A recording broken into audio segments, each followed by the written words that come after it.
Welcome back to Birds of a Feather. This is your girl AJ, the Suburban Princess here. Long time no here, no co-ed edition today. I want to talk about me, myself, and I with a friend of mine who understands what it's like to be a grown woman in this world, and then suddenly stuff just starts happening. Life just be lifing. So I wanted to talk about sports another time, but I want to talk about health now.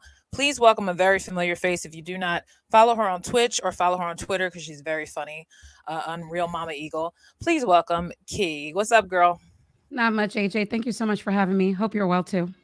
I'm trying. I'm trying. Now, I basically wanted to grab you of all people because every now and then you and me tweet about how much we're in pain with arthritis, and I feel like it's so weird at the same time because we're both beautiful black women and shouldn't have any pain in the world.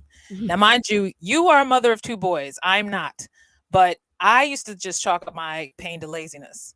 I don't know what you could chalk up your pain to, but I know you've been going through some stuff, but you also look incredibly fabulous. And I told you I Thank wanted you. to steal whatever your weight loss plan is because I could use like 50 pounds less on this ass right now if you don't understand.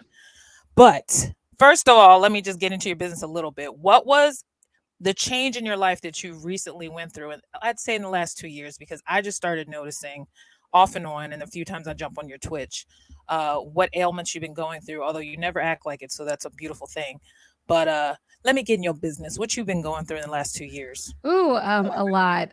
So I was having random knee pains and like hand pains, just randomly nonstop, and I knew it wasn't just because of typing in video games. So I'm not gonna lie, I did a bad thing. I ignored it and put it off for a long time.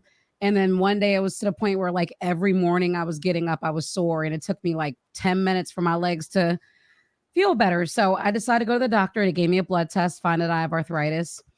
Mm, So it's been kind of tough the last couple of years because I've pretty much been a guinea pig, lots of blood work, lots of different medication. And so I finally found something that does work. They did tell me to lose weight, and that would help. At the time, I think I weighed a little over 200. Um, and it's me. since then, and it's hard. And since then, I've lost a little over 50.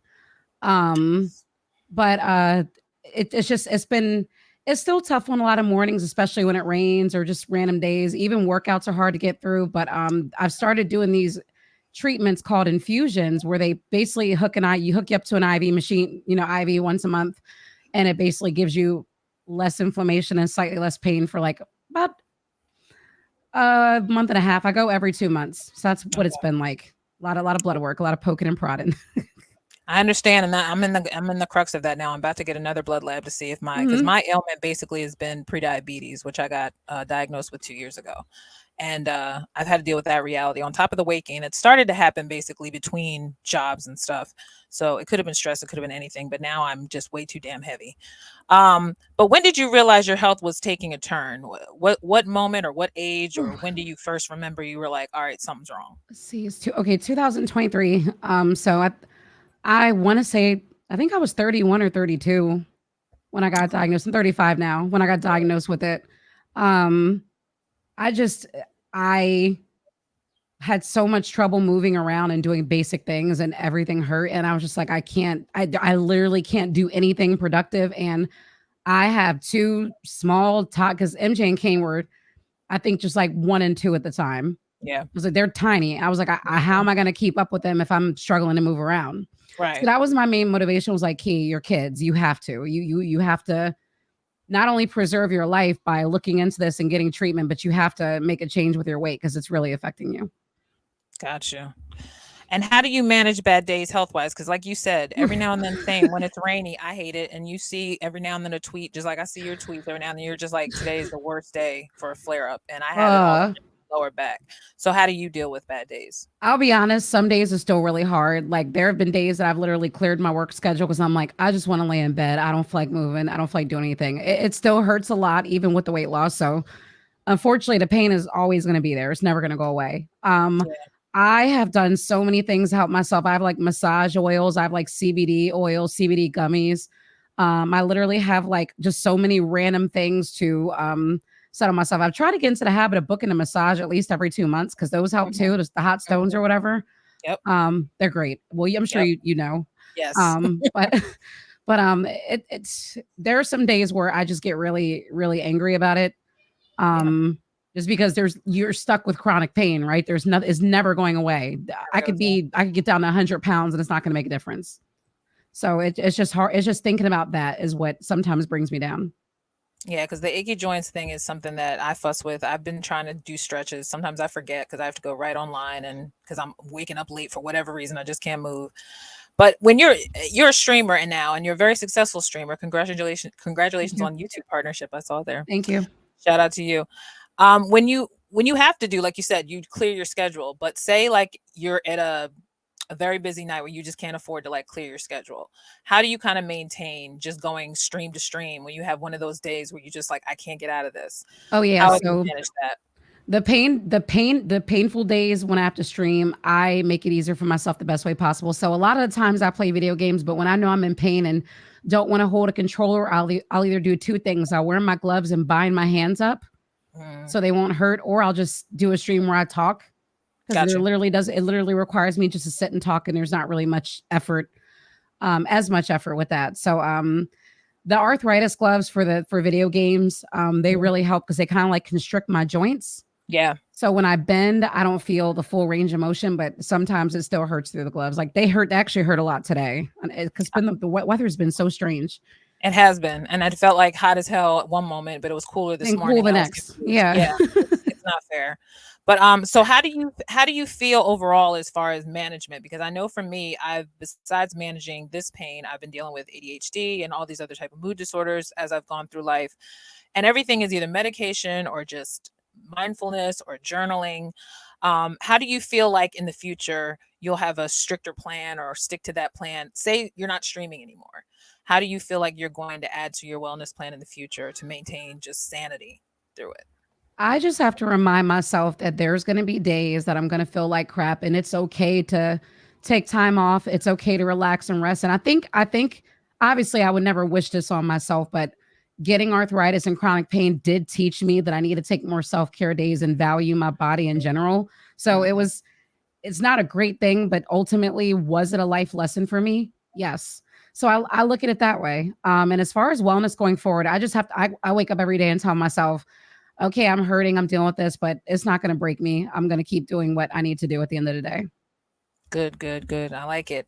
And I feel like overall, the reason why I even asked you too is because arthritis is something that can hit anybody. As you can see, me and Key are different ages, but it's real. I mean, the pain is real, but it's also one of those things you can overcome. You don't have to let it bug you. But like she said, there are some days if you don't feel like getting the fuck up, you don't have to get the fuck up.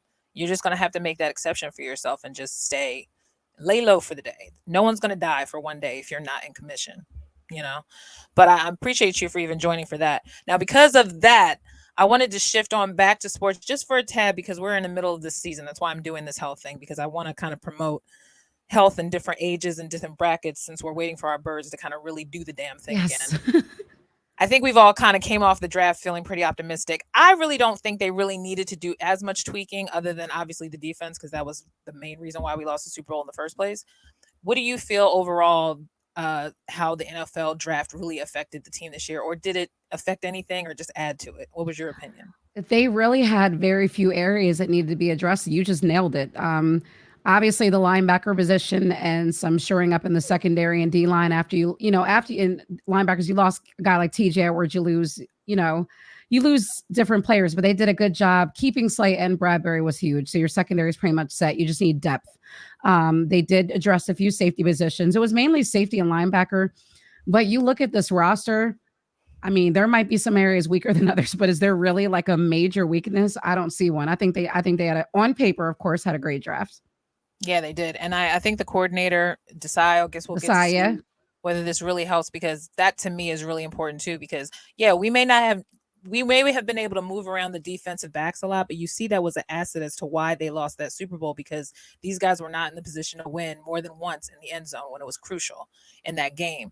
So Desai is somebody we don't know about. We're hearing a lot of good things. Obviously, I felt like it's important that we kind of don't know a lot because I'd like to be pleasantly surprised because to me it's a method of madness. If it really translates to like the first few weeks in the regular season, to me that will make a difference. Exactly. Because let's just be honest, we had no problem with whether Chauncey stayed or not, but our problem is whether or not would it have mattered had Chauncey stayed or not because the real problem was were guys in the right position. I was kind of bummed when Chauncey didn't come back, but now seeing him kind of be a chicken head on Twitter, I'm kind of like, all right, whatever, good riddance. Yeah. But how is your overall thought too about postseason? Do you feel like this time around it kind of will be the same thing because it's not like other teams are going to be too much different? Do you feel like postseason this year, like should we worry about that 16th game? Does Hurts need to play or does he not? How it turned out last year. No.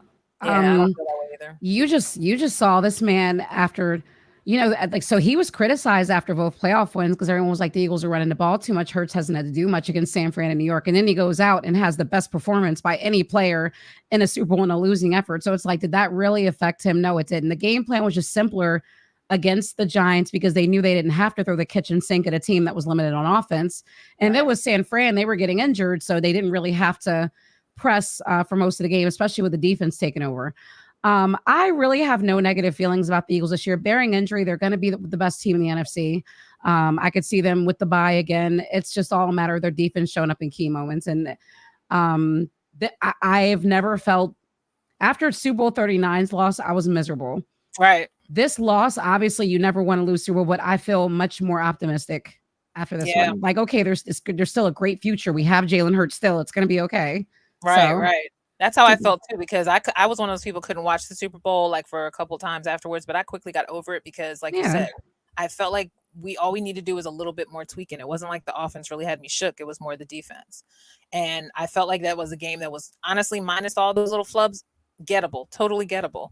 So it didn't make me annoyed like it is with the Sixers, which I'm not going to talk about, but Oh, I no. do feel like the Eagles, like you said, have a more optimistic and the bye I think this week is like week 10. So It's I a feel like it's a perfect bye natural week. cutoff. Yes. Yeah, it's a perfect cutoff. Um, lastly, what do you feel about okay, now mind you, I don't like to go into the chatter that goes on with other teams, but San Francisco's been on one. I don't understand the beef they have with us when that problem was them of not having a backup quarterback. Now they've officially made it a law to have a QB3 emergency. That was not our fault. So what is your take about all this Debo? Debo's the only one I've seen tweeting most about it. Like he's really pressed about that game, and I have no idea why.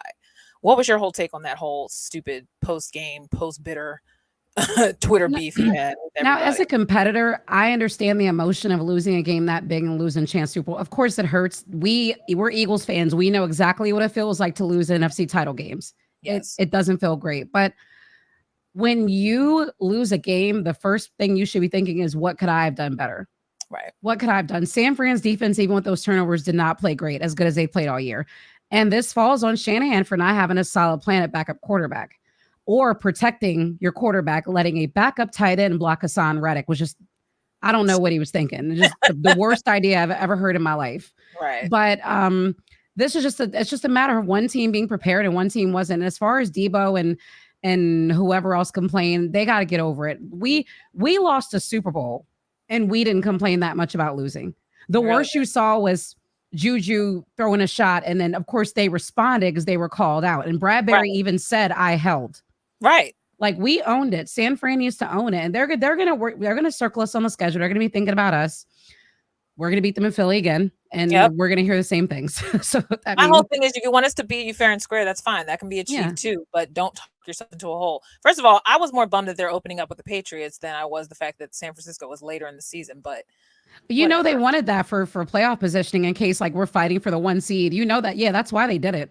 The drama. They want the drama to Hmm. return. Yeah. I don't think anyone thought that that was even going to be a big thing because we all thought like it was going to be a good game because it's San Francisco and they're known for their fast offense, good defense. But yeah, it's not our fault you guys took it L early. Like whether or not Hassan had grabbed his arm or his shoulder, pulled it back, something else probably would have gone wrong. I have a feeling Purdy was just a lucky draw at that point. You know what I mean? So, and then Football's you a have what? dangerous game. It happens. It We've been on the happened. side of that too. We had Jadavion Clowney knock Carson Wentz out against Thank Seattle. you. We've been there.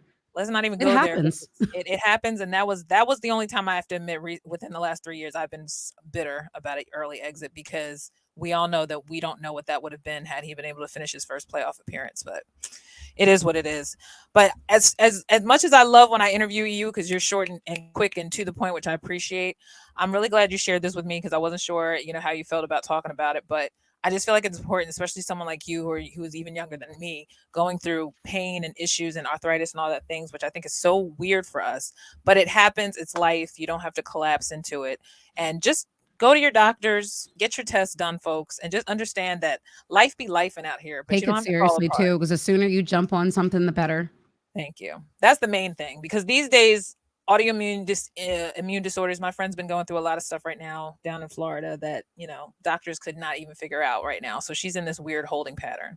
But I wanted to bring this up just because even us Eagle fans, we should always look out for each other. We should always help each other if we have advice. I think I even suggested CBD gummies to you at one point too You because did, yeah, you did, you did. Yep. I was on my CB. I got some worms Me now, too. girl. I have to reorder. I just ran out. I'm hurting right Yes, without them. yes. I just popped one last night and I said, "Thank you, Jesus." I picked these up in New York when I was out because I haven't been getting out much. But let me go get my walk. But I thank you very much for joining Birds of a Feather once again, Key. I'm very happy how successful you're becoming on Twitch and stuff, and I see your faces out there. And I don't know. I enjoy your energy. I love that the fact when I interview you, I don't have to worry about talking too much because I feel like you always know exactly what to say.